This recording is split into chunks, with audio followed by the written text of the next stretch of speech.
गलती हो गई मुझसे एक शैतान को पहचानने में। ज़बान संभाल के बात करो मदीहा। वरना वरना क्या करोगे? हाथ उठाओगे मुझ पे? वो तो तुम पहले ही कर चुके हो। और क्या करोगे? ये क्या हालत बनाई हुई है रूम की?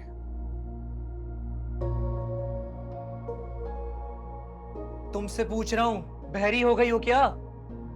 क्यों दूं मैं तुम्हें जवाब? हाँ, आखिर तुम होते कौन हो मुझसे पूछने वाले? शौहर हूं मैं तुम्हारा, वही जिसे तुमने अपने बाप के सामने चुना था। भूल गई हो क्या? गलती हो गई मुझसे एक शैतान को पहचानने में। ज़बान संभाल के बात करो मदीहा। वरना वरना क्या करोगे? हाथ उठाओगे मुझ पे? वो तो तुम पहले ही कर चुके हो। और क्या करोगे? 2 मिनट में तुम्हें इस घर से बाहर निकाल दूंगा, ठीक वैसे ही जैसे तुम्हारे बाप ने मुझे और मेरी मां को निकाला था। बहुत गुरूर था ना तुम्हें अपने बाप की दौलत और परवरिश पर। देख लो अब क्या हैसियत रह गई है तुम्हारी। हैसियत? हैसियत तो मुझे तुम्हारी पता चली। सही कहते थे मेरे मॉम डैड कि तुम तो इस लायक थे ही नहीं। हाँ, मैं नहीं था तुम्हारे लायक, लेकिन अब हो गया हूं, क्योंकि अब तुम्हारी कोई हैसियत नहीं रही ना।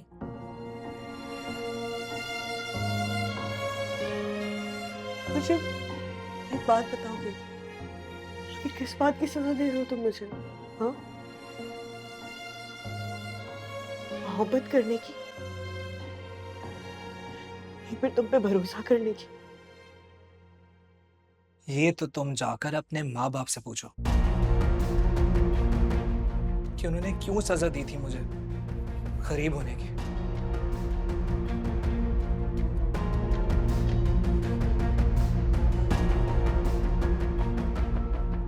क्या हुआ? नहीं है कोई जवाब? सैड।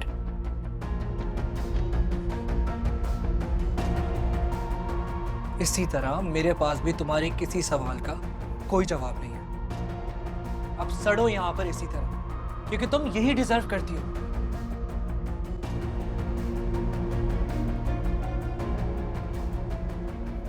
और मैं 10 मिनट में आ रहा हूं रूम में। मुझे ये फौरन साफ चाहिए, वरना